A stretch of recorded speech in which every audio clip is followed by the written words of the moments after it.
Bom dia, oitavo ano. Tudo bem com vocês? Eu espero que todos estejam bem, com saúde, né? Se cuidando nessa quarentena. Nós estamos vivendo, né? Estamos passando. Lembrando que a cada momento que a gente passa é importante, né? A gente não ter medo, né? Seguir em frente e que possamos todos vencer e quando nós retornarmos, estarmos todos ali juntos, né? Para que nós possamos continuar a nossa rotina de trabalho, né? Então, hoje nós vamos estar fazendo, o nosso objetivo é fazer a correção, né, da prova aplicada pela plataforma do Danilo RR, com os conteúdos do primeiro bimestre. Lembrando que os conteúdos do primeiro bimestre nós estamos com o iluminismo, né, as revoluções inglesas e o início, né, da Revolução Industrial, da primeira Revolução Industrial.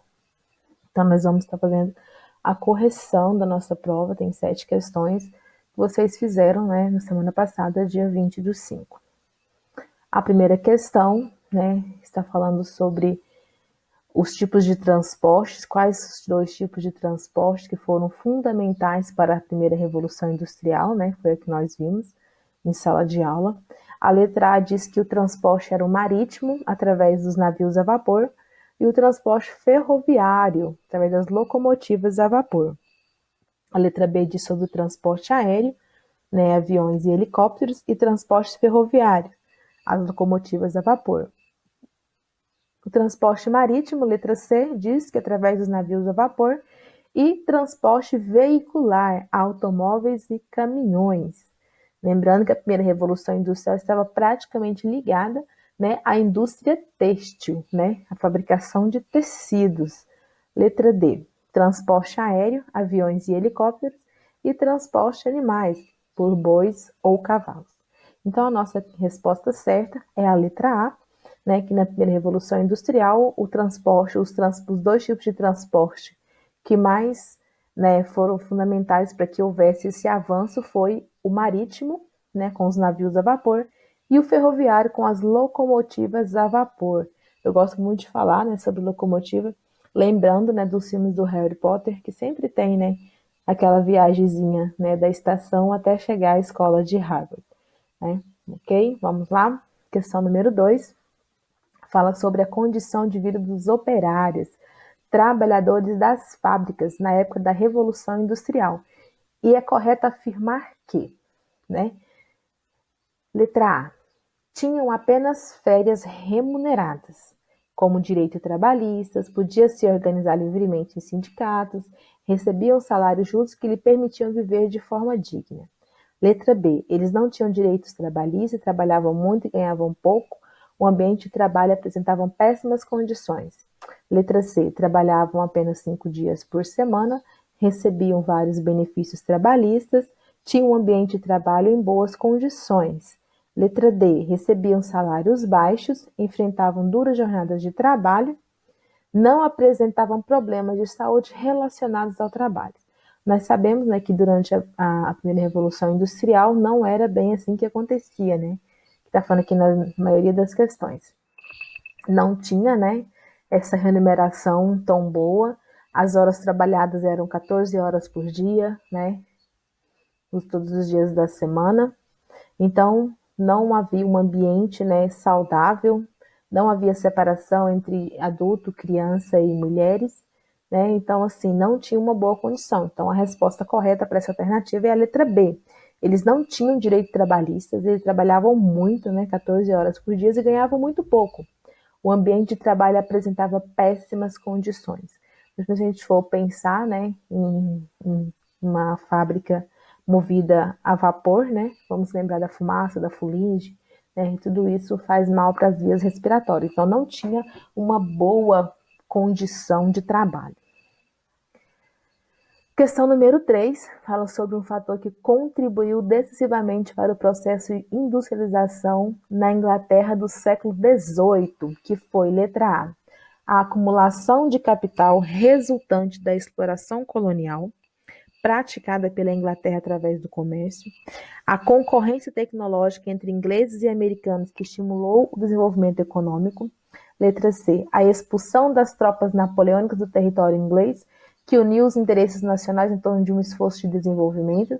E letra D, o movimento ludista na Inglaterra com a destruição das máquinas consideradas obsoletas ao incentivar a invenção de novas máquinas. Então, de acordo com essa resposta, o fator que contribuiu para que a Inglaterra desse esse pontapé inicial para a industrialização no século XVIII foi a acumulação de capital resultante da exploração colonial praticada pela Inglaterra através do comércio. Então, nós vemos aqui que no século XVIII já tínhamos descoberto a América, né? Então a América era colônia, já era uma colônia da Inglaterra, a América do Norte, uma colônia inglesa. Então nós vimos que já havia um acúmulo de capital feito pela Inglaterra. Então nós vamos ver aqui que esse foi um dos pontapés inicial com que a Inglaterra conseguiu ser a primeira a se destacar durante o século XVIII com a industrialização. Acerca do movimento de ideias que teve início no século XVII e propagou-se no século XVIII, denominado Iluminismo, assinale a alternativa correta. Letra A. Para os iluministas, o conhecimento era fruto da observação e da experiência, sendo os homens aptos a pensar por si mesmos. Letra B. A elaboração da enciclopédia foi um marco na crítica iluminista ao princípio da razão, presente nas concepções científicas vigentes. Letra C. Com o projeto social, os iluministas defendiam a vida comunal e o retorno ao coletivismo dos povos primitivos. Letra D. Os filósofos iluministas foram responsáveis por propagar pelos dois lados do Atlântico a teoria do direito divino dos reis. Então, o iluminismo ele foi um movimento de ideias, de clarear as ideias, de iluminar as ideias para que houvesse, então, um avanço, na cultura, na ciência, na política, em todas as áreas, do saber. E o que influenciou, isso, então, foi o conhecimento, que era fruto da observação e da experiência. Então, o homem começou a ser mais racional, movido mais pela razão e também mais predisposto a experiências. E assim, for cada dia mais aumentando e crescendo, o que nós chamamos hoje de período das luzes, das grandes ideias. Entre as principais propostas formuladas no século XVIII por Montesquieu, lembrando que Montesquieu é um filósofo, iluminista, ele escreveu uma obra e essa obra chama O Espírito das Leis. Nós podemos citar que qual foi, as principais propostas formuladas por Montesquieu no século XVIII. Letra A. A separação dos poderes em executivo, legislativo e judiciário. Letra B. O sufrágio universal. Letra C. Direito divino dos reis. Letra D. Parlamento composto por membros da nobreza. Nós sabemos que essa obra, essa formulação que ele fez no século XVIII, prevalece até os dias de hoje, que é a letra A, que é a separação dos poderes em executivo, legislativo e judiciário, que nós todos somos regidos tanto no município como no estado ou na federação brasileira, nós temos, somos regidos pelos três poderes, ok? Questão número 6, vem falar um pouquinho sobre a Revolução Inglesa, que em 1658, com a morte de Cromwell, desencadeou uma nova onda revolucionária na Inglaterra, pois seu filho e sucessor Richard não conseguiu ter a mesma força política do pai, a mesma força firme, do pai. A situação na Inglaterra então só se estabilizou em 1688 com a chamada, letra A, Revolução Anarquista, letra B, Revolução Anglicana, letra C, Revolução dos Navegadores, letra D, Revolução Gloriosa. Nós sabemos, que a situação só se estabilizou em 1688 com a chamada Revolução Gloriosa. Revolução essa, que foi chamada de gloriosa, porque o rei Jaime II, deixou, o poder e sem nenhuma guerra, nenhuma luta de espadas. Então essa deixada dele do poder sem nenhuma guerra, né? Foi o que nós chamamos então de Revolução Gloriosa, né? Que não teve força, né? Não foi uma força armada, não houve luta. Por isso então que em 1688 foi chamada, né, essa revolução, dentro da Revolução Inglesa, de Revolução Gloriosa. A questão número 7, ainda falando um pouco mais de Oliver Cromwell, ele dirigia, né, a Inglaterra, decretando, entre outros, o ato de navegação que consolidou a marinha inglesa em detrimento da holandesa.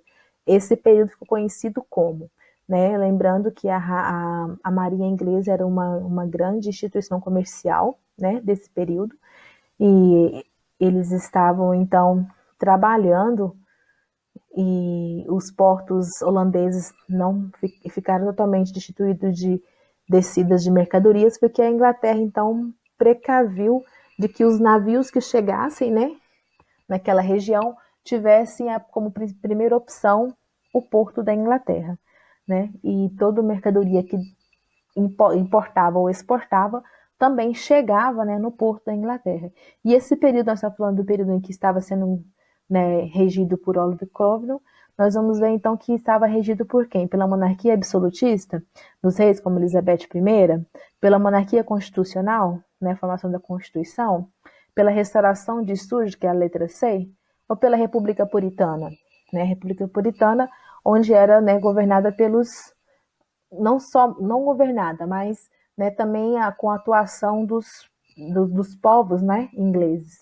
Então nós vamos ver que nesse período, né, em que Oliver estava, né, decretando e de uma certa forma comandando, né, a marinha inglesa, nós vamos ver então a chamada República Puritana, né? Puritanos e anglicanos, nós vamos ver que era uma divisão religiosa, né?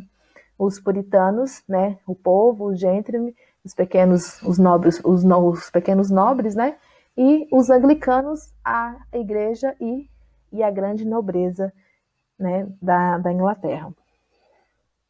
Ok? Então nós estamos finalizando aqui a nossa correção da prova, né, eu espero que todos continuem bem, né, fazendo o melhor para que todos possam voltar e nós possamos estar cada dia mais pertinho um do outro, ok? Um abraço a todos e até mais.